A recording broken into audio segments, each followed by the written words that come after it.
Hey, what's up everyone? It's your boy Hamz here with our classic Blind Leading the Blind. I'll be making my first ever solo build while also trying to explain to you all how to build a PC.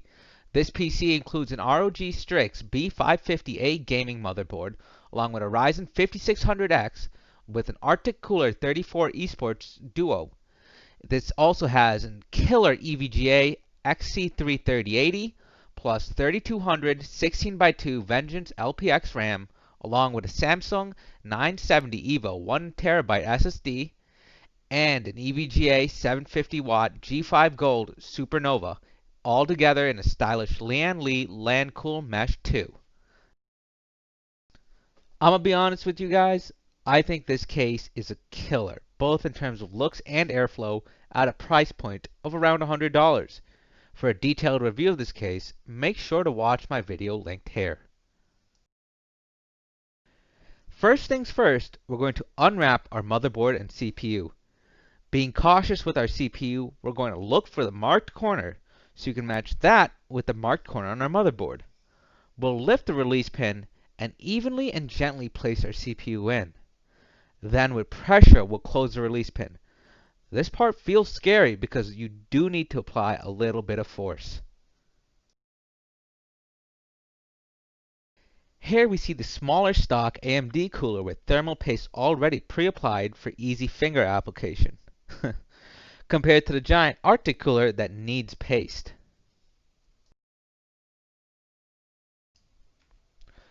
For this build, we're going to be using the Artic since I already have the stock cooler in my Ryzen 2600 build and I want to see the differences.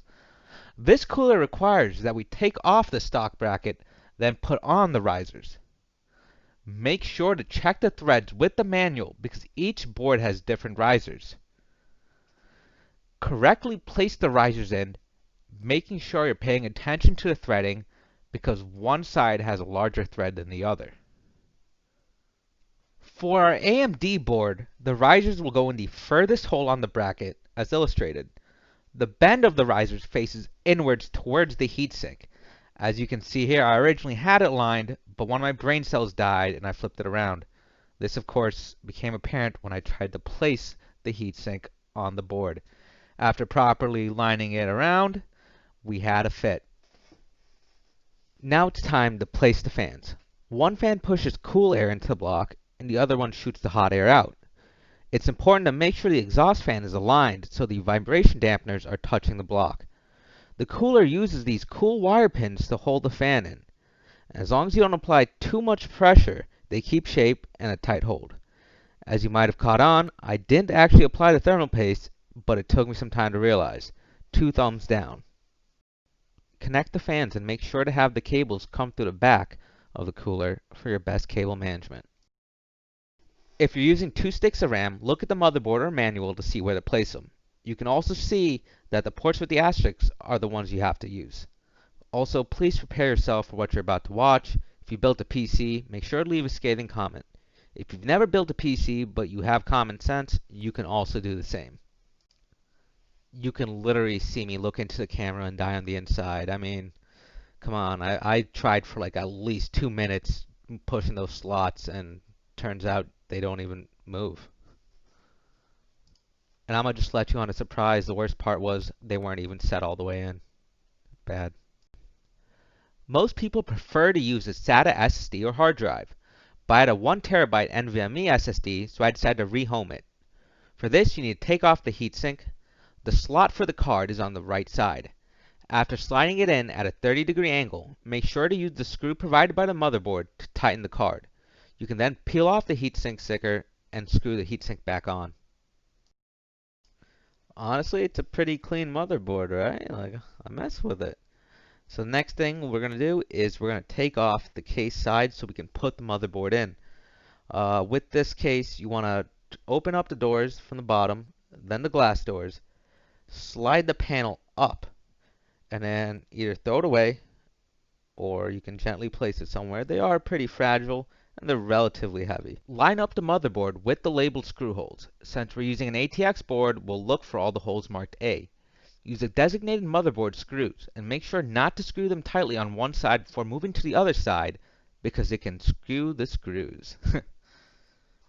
The front I/O has a few cables. The USB 3.0 and the HD audio will go to the motherboard, the RGB SATA goes to your power supply, and the RGB strip goes to the LED strip that's included with your case. The small little cables go to your power, reset, and LED positive and negatives. For me, this was the most confusing part, since the motherboard manual didn't explain it, and most YouTubers kind of cover the cables with their hands. Honestly, I just plugged them in a few times, and I finally got this combination to work. If you see anything wrong with it, definitely let me know. I plugged in the 12-pin cable from the PSU, and then the USB 3.0 from the front I/O. I brought the cables to the further opening, so the angle of the cables wasn't so sharp. Of course, as you'll see, it didn't really matter. You can really see over here that my RAM isn't seated, something I probably should have noticed, but I didn't. It was around this point of time I realized I didn't apply any thermal paste, so I went to a tutorial by The Verge on YouTube, squirted a snow peas amount of paste. I'll probably reapply this again if I notice any temp differences, only because I didn't feel I did my best job on it. The next step was to move one of the three front fans and bring one of them to the back to act as an exhaust. Make sure you reconnect the daisy chains you have set up from the front two fans so you can still get the cool RGB effects in sync. The next step was to connect the power cables for my 3080. They were conveniently labeled VGA, and they had two 8-pin connectors at the top, so it kind of looked like a little Y with two 8-pins and then the bigger cable going all the way down. With my power cables in place, I started to connect them all to the PSU. Since the Lancool Mesh 2 comes with a bottom vent for the power supply, I placed the PSU fan down. Like I did say earlier, I was missing one of cable that goes up to the motherboard near the CPU, so make sure you look for that cable if you have it and connect that to the power supply. After I cleaned up the cables in the back, it was time to connect my 3080. Of course, since nothing ever works, the 3080 was too big and I had to reverse the brackets on the right to make it fit. Thankfully, it was just two Phillips screws, turn them around, upside down. I removed two PCIe slots for this card, but not the top one. And it was at that point I realized, damn, this thing is sagging a lot. And the OEM sag bracket only fits in literally like 5 cases ever built. I'm not even joking, go look that up. Thankfully, one of my boys gave me this really cool action figure hero thing, aka Goku, and he became my new anti-sag bracket. After plugging in the power cables for the GPU, it was time to put all the back panels on and tidy up a little bit. I then screwed in the PSU with the provided screws by Lian. I'm going to take this second to recommend not using a drill. You don't want to strip any screws, especially on any important parts. Thankfully, I've been using drills for like 3 days, so I know what I'm doing. After I downloaded the BIOS flashback on a USB from the ASUS website, it was time to start it all. Of course, since it's my first build ever, I missed doing a bunch of stuff like seating the RAM, connecting power cables, blah blah blah blah blah. So it did take me a few tries before I was able to post. I'm going to stop my narration because A, I'm bad, and also because this is kind of cute. It's when I noticed my first ever build working.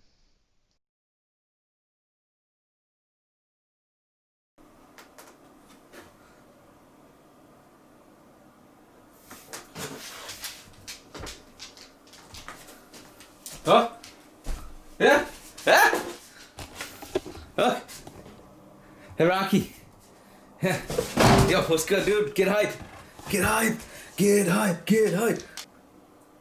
Oh, so you can see here that the brown man is trying to switch his RAM to make a 3200. Overclocking RAM. Cute doggy. Well, that is all for today. If you like the video, make sure to like and subscribe. Also, make sure to write comment saying, "Oh, Hams, you are so good at building PC. Keep doing it. You are the greatest." Hey Ma, can you not keep commenting on my videos? Yo, clean your room. Yeah, I know I need to clean my room, but that's not what I'm. No, yeah, nope. Okay. I love you too. Bye.